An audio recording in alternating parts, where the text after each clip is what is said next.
Interesting interview here with Shane Fury, Tyson Fury's brother. He says that Anthony Joshua should not take the rematch with Alexander Usyk, so he's yet another one. And he is basically saying the same as me, that Anthony Joshua needs to get his confidence back. And the way to do that is to have several fights at a lower level to build that confidence back to where it used to be before stepping up into the elite class again. And he says that Anthony Joshua has the potential to beat anybody out there, but his confidence is just not where it needs to be. And if he goes back in against Alexander Usyk and loses again, it's going to put him in an even worse position than he's already in, confidence-wise, not just career-wise. And he said that if Anthony Joshua does drop down to fight some lower-level opposition, it doesn't mean he's got to fight bums, but just people that are not as good as the Alexander Usyks and the Tyson Furies of the world for now, so he can actually learn and also get his confidence back up. And Shane Fury says that, yeah, there are going to be idiots out there who criticize him for doing so. But people who know boxing, people who understand boxing, will understand what he's doing and why he's doing it. And they'll understand that it's for the best. You see, Anthony Joshua, for my money, is getting too caught up in the machismo of it all. Or I need to prove myself and, all this kind of stuff. You see the little motivational videos that they do with Anthony Joshua where, yeah, you rise again and all. Like, that's all cute and whatever. But we're talking about the reality of boxing and the reality of psychology. Yeah? Anthony Joshua still has not recovered from what happened to him in that first Andy Ruiz fight. Clearly. I saw it in the Pulev fight. He's still not recovered. You see it in his eyes. And you guys want him to go straight back in there. Like, Anthony Joshua himself a few years ago, I think it was in the lead up to the Parker fight or maybe just after the Parker fight when he'd been hanging around with Floyd Mayweather. He said that boxing, and I think it's because he was defending the way he fought against Parker. Very defensive and what have you. And he said, boxing is a marathon, it's not a sprint. Yeah? Well, Anthony Joshua's career has been treated like a sprint.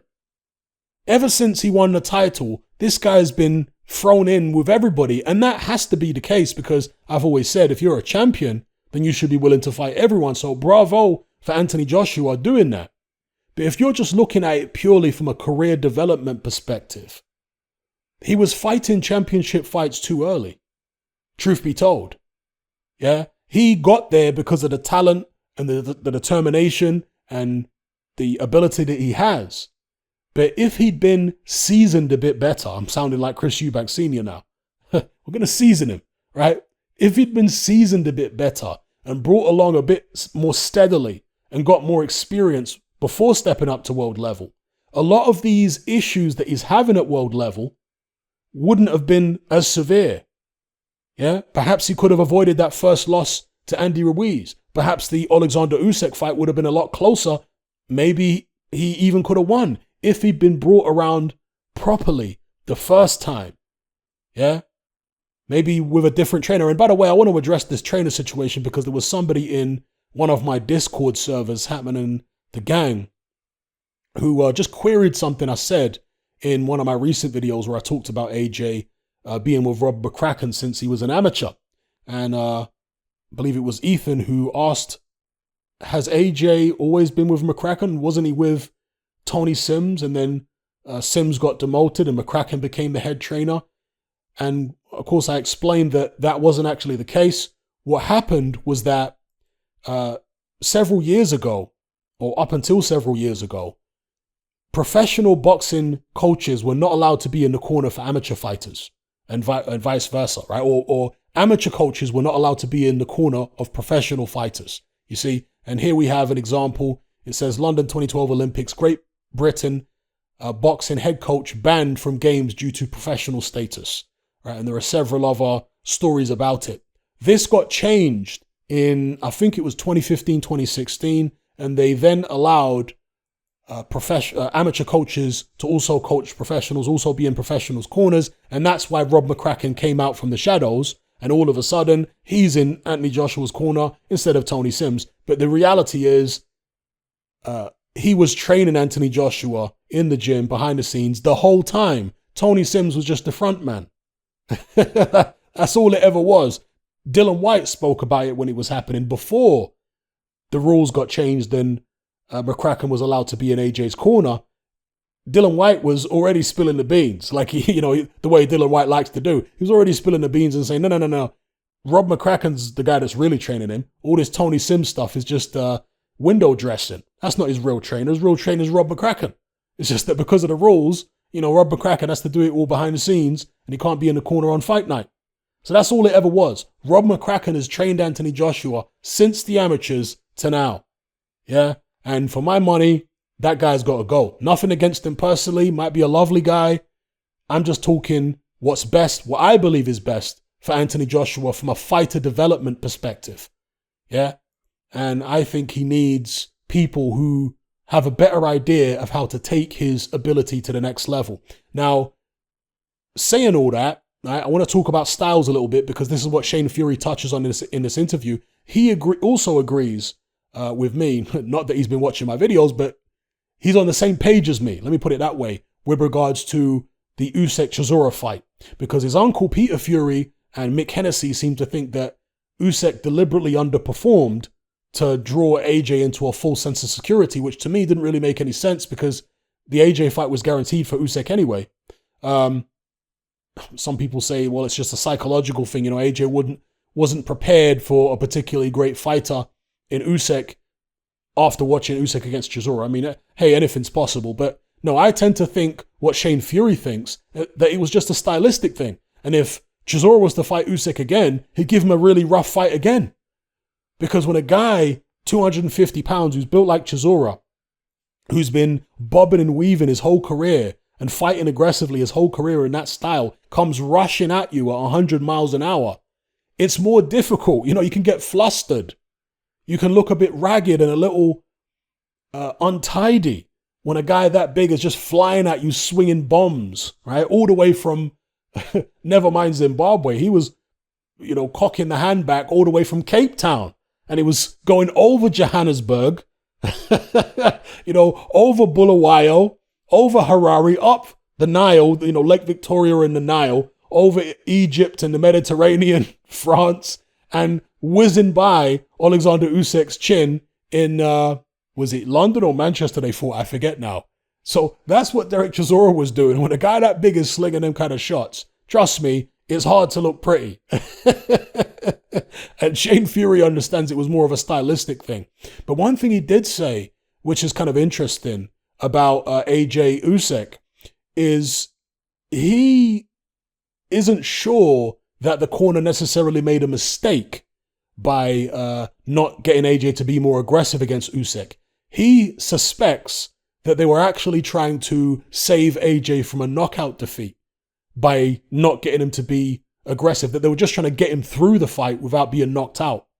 That's what Shane Fury suggests in this video. Very interesting. I mean, I guess that's possible, but my not necessarily counter argument to that, because again, it's not really something that contradicts what I think AJ needs to do.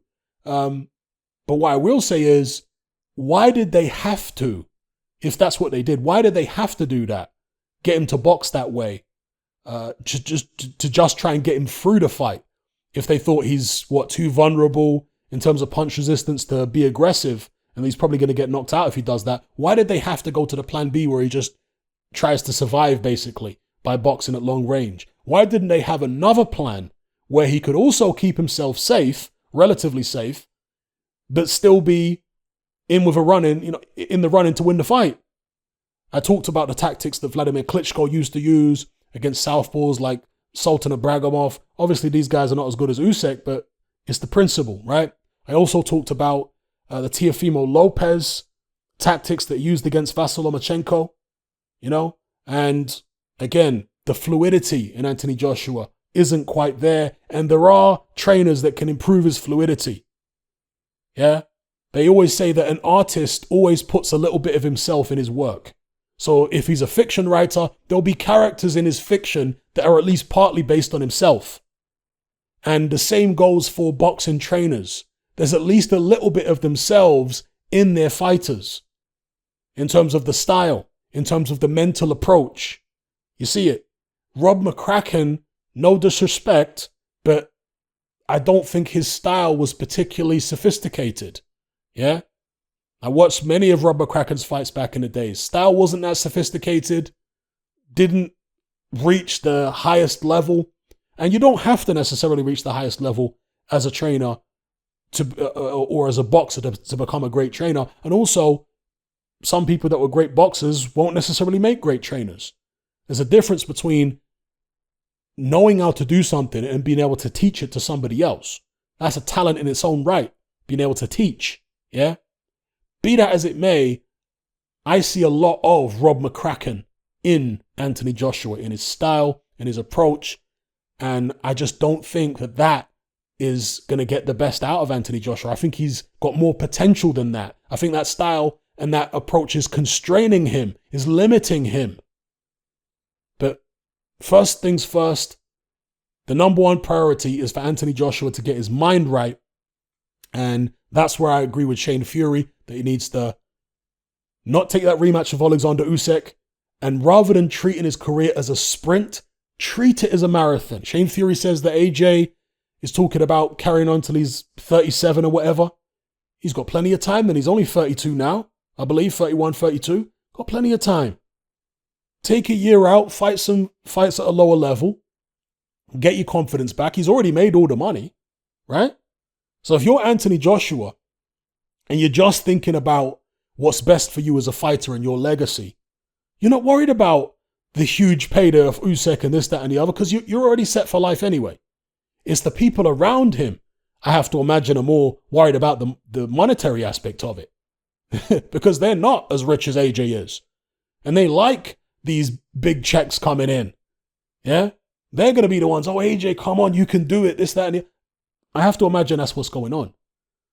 And maybe AJ's machismo is what's making him want to get back in the ring, and all the stuff he talks about, the little motivational videos with all the music and that, maybe that's what's in AJ's mind right now.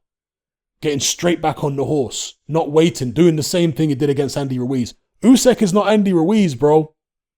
And this is one thing I warned about after the first Ruiz fight. I said AJ might be able to go back in there and beat Ruiz. But as long as he stays with Rob McCracken, he's not going to be able to sort out all the problems in his style, all the deficiencies. And also, because he's still dealing with the demons from the first Andy Ruiz fight, how is he going to cope? How is he going to recover from that when he's getting thrown straight back in at the deep end with mandatories and all these top tier fighters? You know, after Anthony Joshua's mandatory defense against Kubrat Pulev, I said, what did I say after that fight? After that fight, I said, that version of Anthony Joshua is not going to beat Tyson Fury. And I wasn't just looking at stylistically and the performance and how he took Kubrat Pulev out. I was looking at his body language. I was looking at his eyes. And that is not a man who believes in himself to the degree that Fury does. And in order to beat Fury, you're going to need to. You're going to have that level of confidence and self-belief, because this man's going to put it on you psychologically, not just physically. You see it? So AJ needs to get his mind right. There needs to be a rehabilitation phase, in my view. If you actually want this guy to be able to maximize his potential and fulfill his potential, then drop him down a level or two, let him have some easier fights, build his confidence back up, get him with a different trainer, right? A Tommy Brooks or somebody like that, James Ali Bashir and Jonathan Banks, etc. And you build him back up again, change his style a bit, you know? And when he learns new things, Anthony Joshua was always looking for guidance. Oh, Rob, what do I do? When you learn new things and you expand your toolkit, you feel more confident in dealing with difficult situations. Anthony Joshua has been in positions like in the first Andy Ruiz fight where he clearly felt like he didn't have the tools to do the job. From that position where he was hurt and had been dropped a bunch of times. He didn't know what to do. He was turning to Rob. Why do I feel like this? What do I do? You see? But when you expand your toolkit and when you learn different skills, you become a complete fighter. You know exactly what to do. Your confidence is on the next level. You know, you see it with Lennox Lewis. I always compare Lewis to Joshua, right? In terms of career path, potential career path. With Lennox Lewis, look at his level of confidence in the McCall rematch compared to his level of confidence in the Hasim Ratman rematch. He was way more confident in the second Hasim Ratman fight than he was in the second Oliver McCall fight. Why? Because he'd spent more time with Manny Stewart, he'd learned new skills, and he was a complete fighter by the time he fought Ratman the second time around. So his confidence was tremendous. He knew exactly the mistake he made and exactly how to rectify it. So he went back into that ring with Ratman a few months later and he ironed him out in 4 rounds. I remember at the time, there was a lot of people thinking, I want to say the majority of people, that if Lennox Lewis wins, and there was quite a few people picking Lewis to win the Ratman, it was maybe 50-50 from what I can remember in terms of people who thought Lewis would win versus people who thought Ratman would win. And of the people who thought Lewis would win, let's say 50% thought Lewis would win or something like that, most of them were picking Lewis on points. They were saying it's going to be something like the David Tua fight or the first Holyfield fight where he's going to be really cautious and scared, but he's going to keep Ratman away and win on points. Yeah. Very few people thought Lewis would just come in and iron Ratman out in 4 rounds. Lewis was more assertive. This is the thing. He got knocked out badly in the first fight, okay, because he didn't prepare the way he was supposed to prepare, was lackadaisical, lazy, turned up to South Africa late, didn't acclimatize to the altitude, so on and so forth, came in a career heaviest, all this kind of stuff. But in the second fight, despite being knocked out badly first time, he was even more assertive, right? Pumping his jab out, manhandling Ratman in the clinches and all this kind of stuff. You see, because he'd grown so much emotionally and mentally. Not just the technical stuff he'd learned from Manny Stewart. The technical stuff contributed to his increasing confidence. And of course, all the experiences he went through and all the different people he beat along the way. And the experience of the McCall fight, conquering that particular demon would have also contributed to, again, galvanizing his spirit, getting stronger mentally, and so on. So by the time he fought Ratman, he was the complete fighter. Manny Stewart was more worried about the rematch than Lennox Lewis was. Manny Stewart sat Lewis down in the room and he said, Lennox, I'm really worried about this rematch with Ratman. I'm paraphrasing here. You can look it up in an interview. I'm really worried about this rematch with Hasim Ratman. He wasn't sure where Lewis was at mentally. And Lewis said to him, because he wanted Lewis to sit down and watch tape of Ratman and all this kind of stuff. And Lewis turned to Manny Stewart and said, don't worry about it, Manny. I know exactly what I did wrong. And I know exactly how to beat this guy. And I think he turned off the thing that Manny was watching. He said, let's go play ping pong. Lewis wasn't worried about it at all. You see, because by then he was the complete fighter. Every aspect of Lewis's game was well-rounded by that point. He could fight inside, he could fight outside, he could fight a technical fight, he could fight a rough physical fight. He could do it all by that point. He'd been in every situation, been in difficult, tricky boxing matches. He'd been in all-out slugfests. He'd been knocked out. He'd, come back. Everything had happened to him. Yeah, so he was very confident in reversing the result in the first Ratman fight. With Anthony Joshua, he hasn't reached that stage yet.